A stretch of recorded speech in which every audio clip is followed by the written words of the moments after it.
सहनाववतु सहनौ भुनक्तु सह वीर्यं करवावहै तेजस्विनावधीतमस्तु मा विद्विषावहै।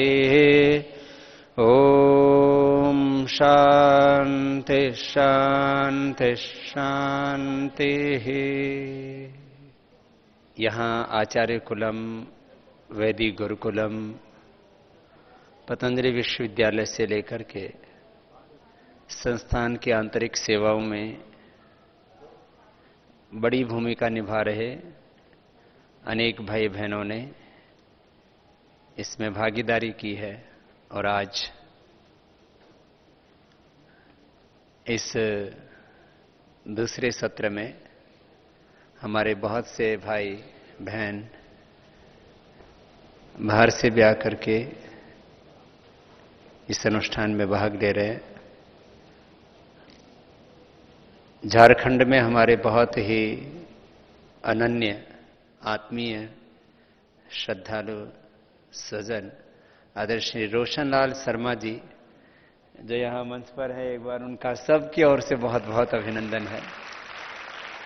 ये देखने में शरीर में बहुत दुबले पतले लगते हैं, लेकिन इनके अंदर बहुत दिव्यता है और अपनी कमाई में से पतंजलि योगपीठ के सेवा कार्यों में 10 से 20% प्रति वर्ष दान करते हैं, ऐसे दानशील हैं। तो आप भी आइए, उधर हमारे आचार्यों के साथ बैठिए, प्रिंसिपल्स के साथ।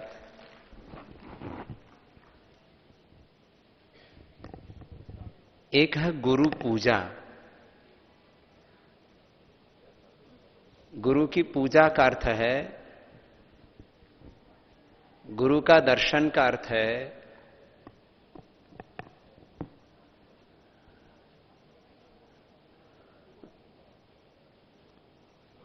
गुरु दीक्षा का अर्थ है, ये एक ही जैसे शब्द हैं, स्वयं गुरु जैसा हो जाना।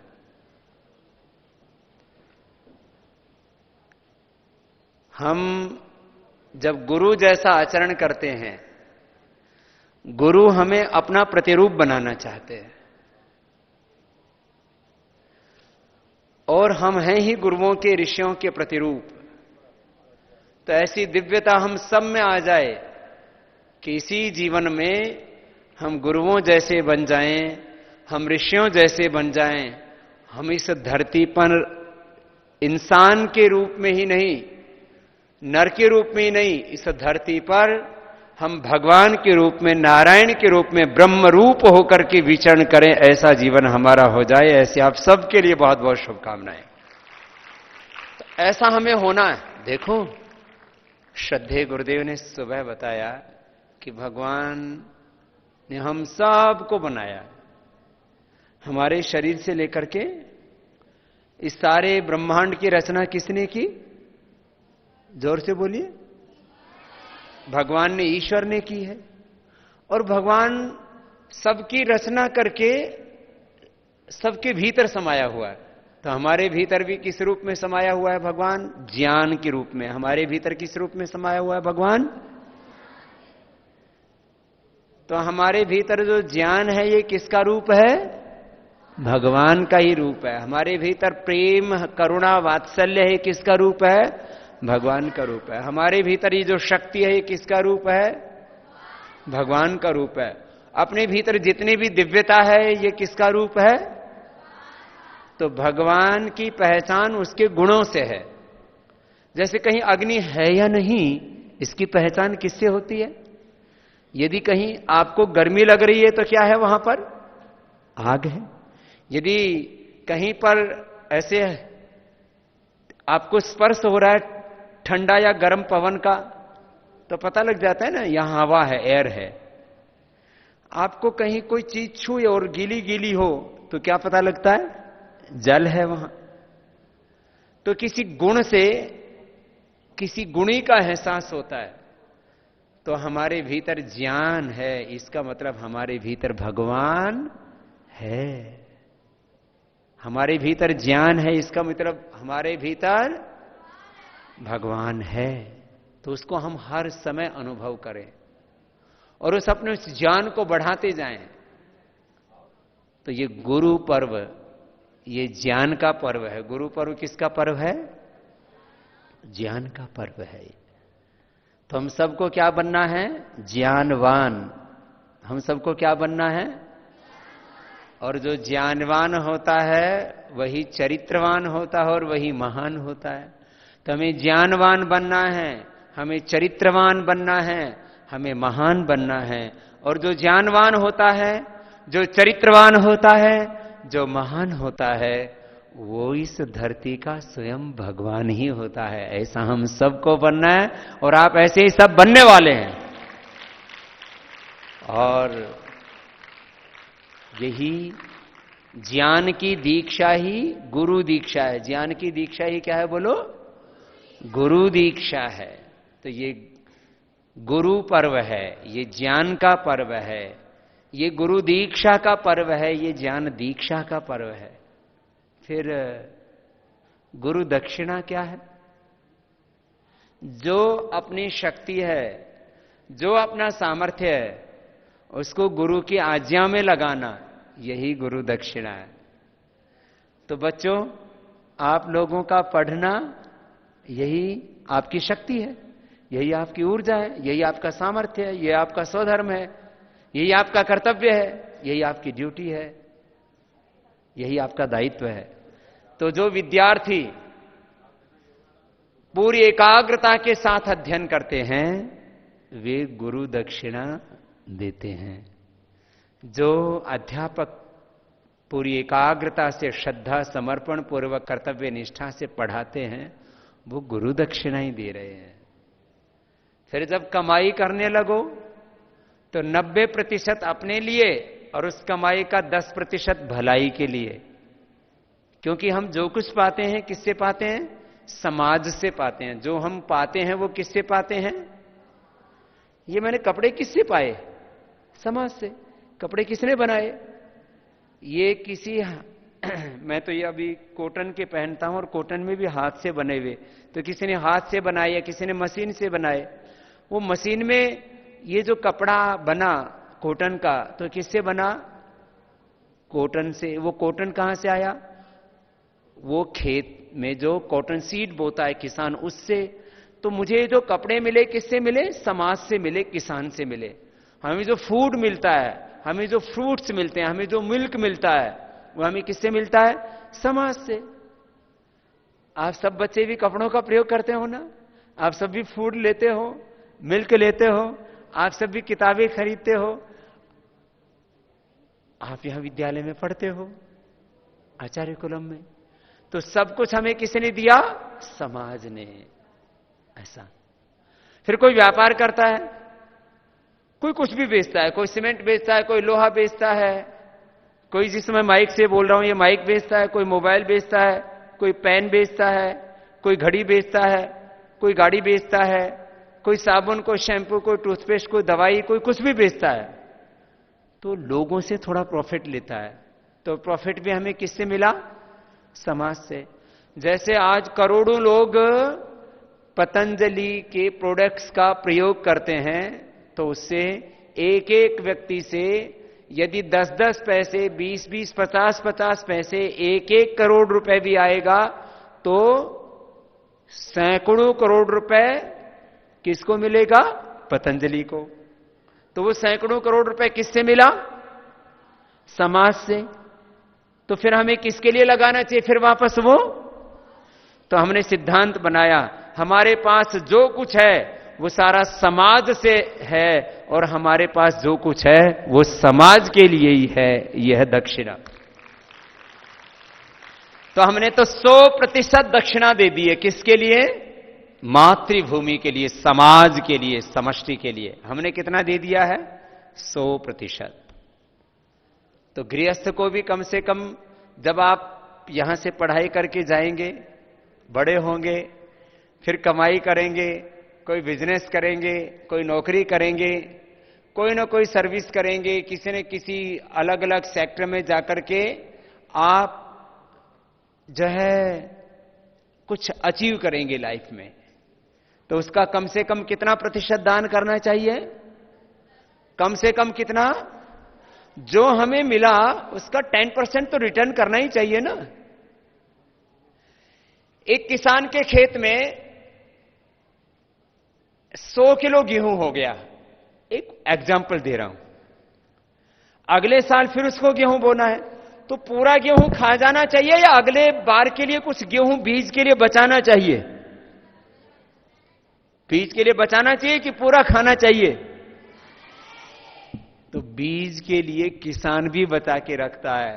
तो जो हम दान देते हैं वो हमारे पुण्य का बीज है, और जो दान नहीं देते इसलिए उनको पापी कहा है।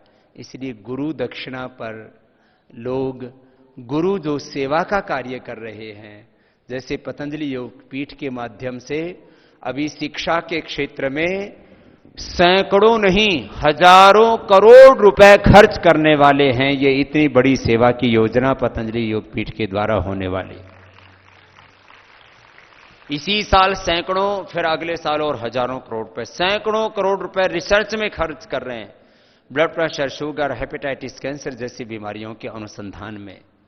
फिर गाय के अनुसंधान में खर्च कर रहे हैं सैकड़ों करोड़ रुपए, जिससे कि हमारी 3 से 5 किलो दूध देने वाली गाय भी आने वाले कुछ ही वर्षों में 25 से 50 किलो दूध हमारी हिंदुस्तान की नस्ल की गाय दिया करेगी। इस पे खर्च करने वाले हैं, कर रहे हैं ऑलरेडी।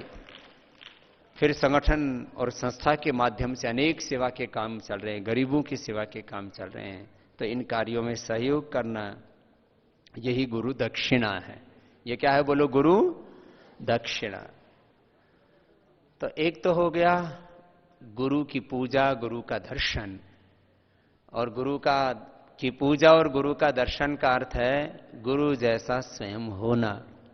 तो ऐसा तो आप बनेंगे, ऐसे विद्वान, ऐसे विदुषी, ऐसे ज्ञानवान, ऐसे चरित्रवान, ऐसे महान आप बनेंगे। अगला विषय गुरु पूर्णिमा के संदर्भ में एक काफी बड़ी बात है। देखो, जीवन को जीने के लिए हमें कोई आलंबन चाहिए, कोई आश्रय चाहिए, कोई आधार चाहिए। एक भावनात्मक लगाव हमारा होता है, कहीं ना कहीं इमोशनल अटैचमेंट।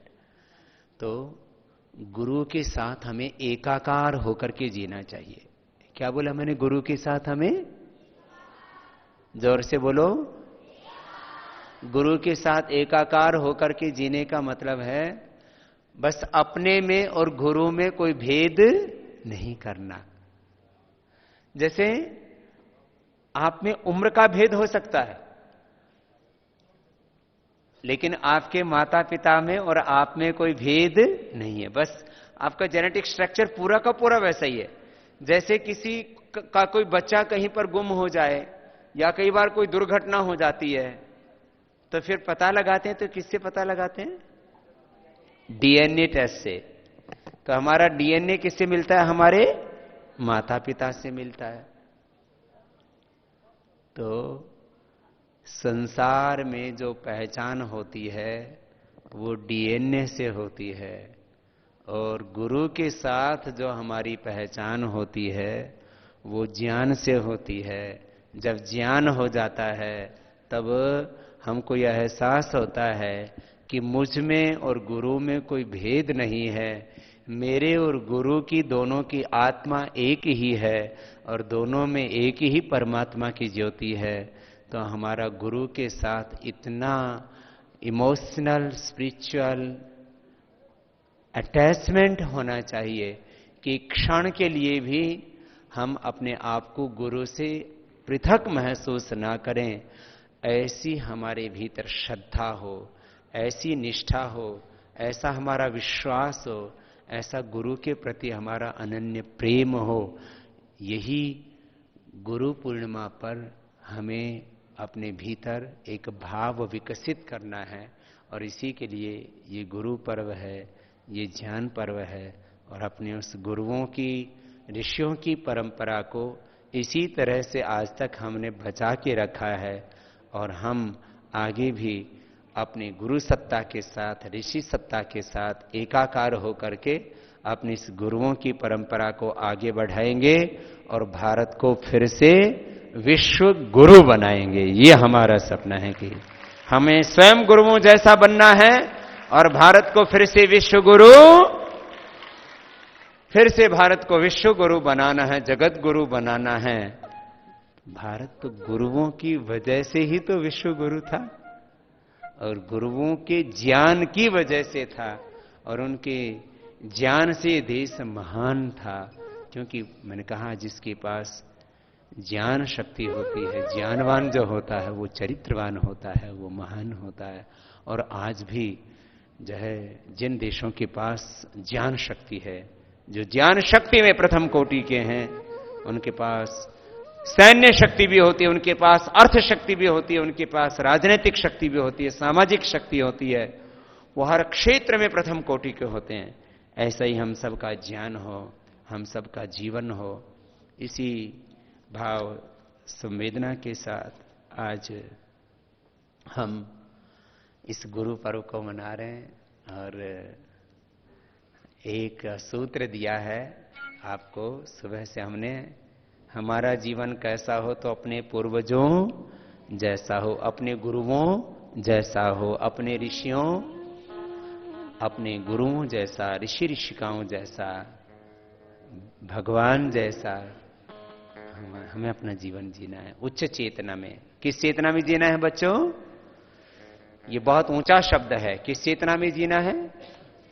उच्च चेतना। उच्च चेतना को ही दिव्य चेतना भी कहते हैं। उच्च चेतना को ही क्या कहते हैं? जोर से बोलो। भागवत चेतना। बोलो। आत्म चेतना। तो हमने आपको कितने शब्द बता दिए अभी?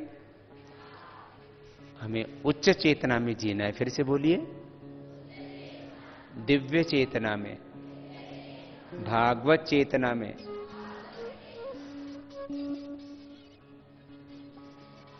आत्म चेतना में।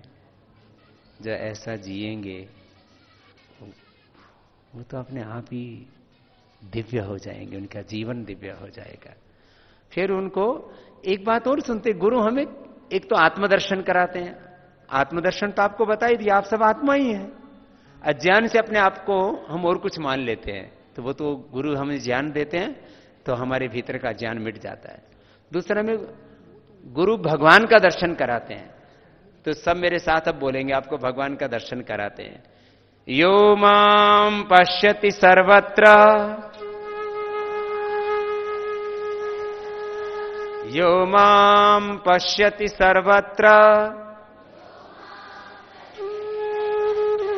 सर्वं च मयि पश्यति, तस्याहं न प्रणश्यामि, स च मे न प्रणश्यति। ईशावास्यमिदं सर्वं यत्किंच जगत्यां जगत्, तेन त्यक्तेन भुञ्जीथाः मा गृधः कस्य सिद्धनम्। वेद में भगवान कहते हैं ईशावास्यमिदं सर्वम, भगवान जगत के कण कण में है। गीता में भगवान श्री कृष्ण कहते हैं यो माम पश्यति सर्वत्र, जो सब में मुझको देखता है और मुझ में सबको देखता है, मैं उसके लिए एक क्षण के लिए भी ओझल नहीं होता। तो भगवान के दो रूप हैं। भगवान के कितने रूप हैं बोलो? एक तो विश्वमय है, क्या है बोलो? दूसरा विश्वातीत। एक मूर्त बोलो, दूसरा अमूर्त। तो बोले मूर्त अमूर्त, दृश्य अदृश्य, व्यक्त अव्यक्त, प्रत्यक्ष परोक्ष, सगुण साकार, निर्गुण निराकार, विश्वमय, विश्वातीत। तो ये सारे जगत में भगवान ने ही अपनी महिमा से इतने दिव्य रूप बनाए हैं तो सब में किसको देखना है बोलो? भगवान को, ईश्वर को। सब में किसका दर्शन करना है? भगवान का। गुरु में भी किसका दर्शन करना है? माता पिता में भी किसका दर्शन करना है? अपने परस्पर मित्रों में भी किसका दर्शन करना है? बहनों को एक दूसरी बहन में किसका दर्शन करना है? सब भाइयों को एक दूसरे भाइयों में किसका दर्शन करना है? और सारे सृष्टि में ये किसकी रचना है? सारी सृष्टि भगवान की। तो सारी सृष्टि में भी किसकी को देखना है? भगवान को।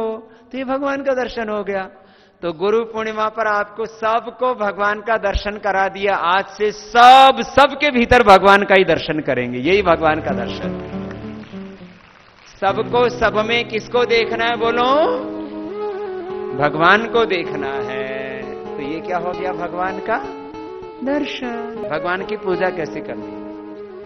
तो भगवान की पूजा कैसे करनी? एक तो हम ध्यान करते हैं, अग्निहोत्र आदि करते हैं, कुछ मंत्र पाठ आदि करते हैं। ये तो पूजा थोड़ी देर हो सकती है। क्या 24 घंटे मंत्र पाठ कर सकते हैं क्या? बोलो बोलो। 24 घंटे यज्ञ कर सकते हैं क्या? 24 घंटे योग कर सकते हैं क्या? 24 घंटे संध्या उपासना कर सकते हैं, ध्यान लगा के बैठ सकते हैं? तो 24 घंटे का ध्यान क्या है? तो मेरे साथ बोलो, स्वकर्मणा तम अभ्यर्च सिद्धिम विंदति मानवाः। हमारा कर्म ही भगवान की पूजा है। हमारा कर्म ही भगवान की। तो आपका पढ़ना ये क्या है? भगवान की। आपके गुरुओं का पढ़ाना भगवान की। किसान का खेत में खेती करना भगवान की। कोई भी अपने फैक्ट्री में जो प्रोडक्शन कर रहा है वो क्या कर रहा है? भगवान की। कोई ईमानदारी से व्यापार कर रहा है वो क्या कर रहा है? भगवान की। कोई भी अनुसंधान कर रहा है, कोई किसी का उपचार कर रहा है, जो भी हम पवित्रता से काम कर रहे हैं वो क्या है? भगवान की। तो एक हो गया भगवान का दर्शन, दूसरी होगी भगवान की पूजा। और गुरु हमें इस सृष्टि का सही ज्ञान करवाते हैं। तो इस सृष्टि में 3 ही तत्व हैं। एक है परमात्मा। एक तत्व क्या है बोलो? जो सबको बनाता है, सबको चलाता है। जिन तत्वों से ये सारा दृश्य रूप बनाता है। देखो सारी चीजें दिख रही है ना चारों ओर। मैं आपको दिख रहा हूं या नहीं दिख रहा? ये सारी सृष्टि चारों ओर देखते हैं तो दिखती है ना। तो ये दृश्य रूप किसने दिया?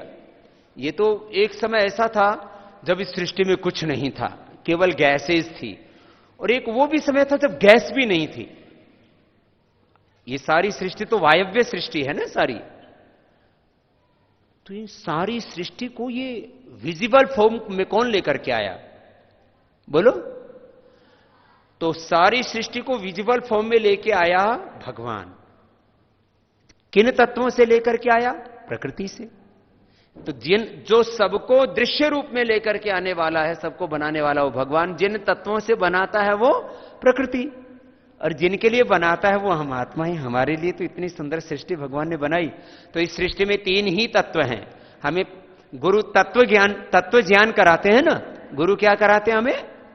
तत्व ज्ञान, आत्मज्ञान। यही अध्यात्म विद्या है, यही ब्रह्म विद्या है, यही अपरापरा विद्या है। बस। तो 3 तत्वों का ज्ञान जिसको हो गया उसको सारे बस ये 3 ही तत्व, इनका ही विस्तार है। मूल में इस ब्रह्मांड के कितने तत्व हैं? 3 तत्व। एक क्या है बोलो? परमात्मा, दूसरा प्रकृति, और तीसरा आत्मा। बस इसी को महर्षि दयानंद ने त्रैतवाद कहा है। क्या कहा है बोलो? त्रैतवाद। क्या कहा है बोलो? तो आप तो सब ज्ञानी हो गए हो। तो गुरु पर्व इसलिए ज्ञान पर्व है। अब इतनी छोटी उम्र में ही आपको सारे ब्रह्मांड का ज्ञान हो गया। आप सब बच्चों को भी बहुत बहुत अभिनंदन है। और इतने अच्छे बच्चे हैं, सबकी कमर एकदम सीधी है। कितने अच्छे बच्चे हैं। और सबको थोड़ी देर में देखो सारे ब्रह्मांड का ज्ञान हो गया है। आपको तो परमात्मा का भी ज्ञान हो गया, प्रकृति का भी ज्ञान हो गया, आत्मा का भी ज्ञान हो गया, अपने कर्तव्य का भी ज्ञान हो गया। आपको तो गुरु पर्व, ये ज्ञान पर्व, इसका भी पूरा ज्ञान हो गया। गुरु का दर्शन पूजा क्या, इसका भी ज्ञान हो गया। आपको इस गुरु दक्षिणा का भी ज्ञान हो गया। गुरु नाम दान देते, मंत्र दान देते, ये भी तो सुना है ना। गुरु क्या देते हैं, बोल नाम देते हैं, नाम दान देते हैं, मंत्र दान देते हैं। तो सबसे बड़ा नाम है ओम। सबसे बड़ा नाम क्या है, बोलो। सबसे बड़ा मंत्र है गायत्री मंत्र। सबसे बड़ा मंत्र क्या है? तो आप सब बच्चों को तो हमने जब आपका वेदारंभ संस्कार कराया तब ओम और गायत्री का जप आप रोज करते हो ना, ओम और गायत्री का जप। तो आपको तो नाम दान पहले ही दे दिया है, मंत्र दान आपको पहले ही दे दिया था। नाम दीक्षा, मंत्र दीक्षा, क्या बोलते हैं इसको? नाम दीक्षा, मंत्र दीक्षा, और यज्ञोपवीत भी दे दिया। तो आपको यज्ञोपवीत, इसको सिर पे जो चोटी रखते हैं इसको शिखा बोलते हैं, और यज्ञोपवीत को बोलते हैं सूत्र। क्या बोलते हैं? उस सूत्र से गुरु शिष्य परंपरा की डोर में आप सब बंधे हुए हैं। ये त्रय विद्या, प्रथम ग्रंथो ऋग्वेदम, द्वितीय ग्रंथो यजुर्वेदम, तृतीय ग्रंथो सामवेदम, ग्रंथो अथर्वाणम, ये पढ़ा है ना आपको। तो आप त्रय विद्या, चारों वेदों को धारण किए हुए आप दिव्य आत्मा हो, और आपको ओंकार और गायत्री के नाम की दीक्षा दी हुई है। आप इतने सौभाग्यशाली हो कि आपको बचपन में ही ये नाम दीक्षा, मंत्र दीक्षा, गुरु दीक्षा मिल गई। अब तो आप गुरुओं जैसे, ऋषियों जैसे बनोगे ही, और इस धरती को गुरुओं का देश बना दोगे, ऋषियों का देश बना दोगे। हमें भारत को गुरुओं का देश बनाना है, ऋषियों का देश बनाना है। इस धरती पर फिर से हमें वैदिक युग लाना है, ऋषियों का युग लाना है। इस धरती पर फिर से भगवान का साम्राज्य लाना है। इंद्रम वर्धन्तो अप्तुरः, बोलो इंद्रम वर्धन्तो अप्तुरः, इंद्रम कृण्वन्तो विश्वमार्यम, कृण्वन्तो विश्वमार्यम, अपघ्नन्तो अरावणाः, अपघ्नन्तो। इंद्रम वर्धन्तो अप्तुरः, चारों ओर हमें ऐश्वर्य को बढ़ाना है, दिव्यता को बढ़ाना है। कृण्वन्तो विश्वमार्यम, अपने जीवन में आर्यत्व और पूरी जगती में आर्यत्व की स्थापना करनी है, देवत्व की स्थापना करनी है। यही तो संदेश है अपना, ऋषियों का, वेदों का, गुरुओं का। बस ये गुरु पर्व की सारी बातें तो आपने सीख ली। बस यही बातें सबको जा जा करके बताना, और आचार्य कुलम का बच्चा वो जहां भी रहेगा वहां सूर्य की भांति चारों ओर प्रकाश करेगा। ऐसे महान बच्चे आप हमारे।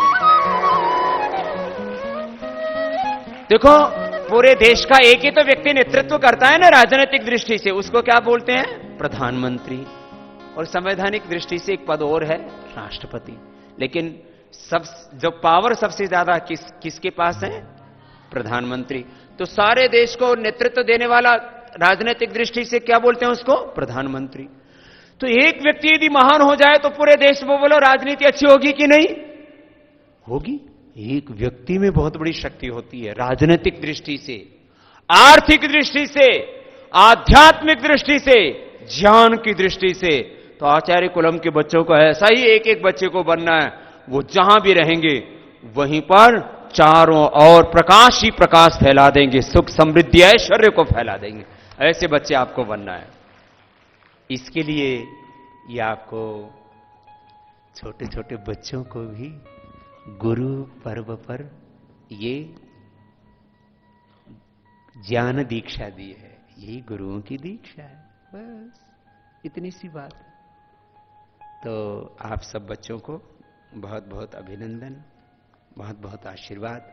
और आगे अभी बच्चों के बहुत सुंदर सुंदर कार्यक्रम होंगे, और बीच में ही हम जिन बच्चों ने बहुत शास्त्र स्मरण किए हुए हैं, अष्टाध्यायी, फिर 1,000 श्लोक अमरकोश आदि के, बहुतों ने बहुत से वेद मंत्र उपनिषद आदि स्मरण किए हुए हैं।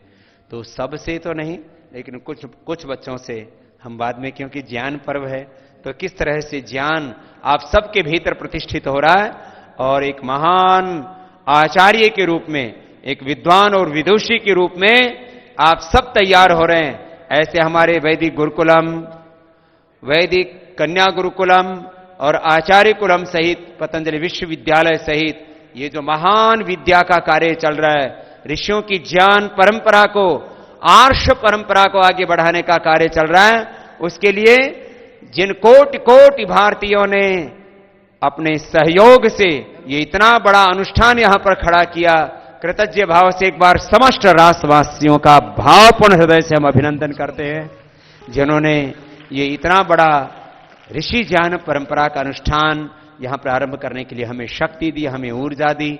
और एक बार सबको गुरु पूर्णिमा महोत्सव की बहुत बहुत शुभकामनाएं और बहुत बहुत बधाई, जोरदार अभिनंदन एक बार सभी ऋषि पुत्रों का।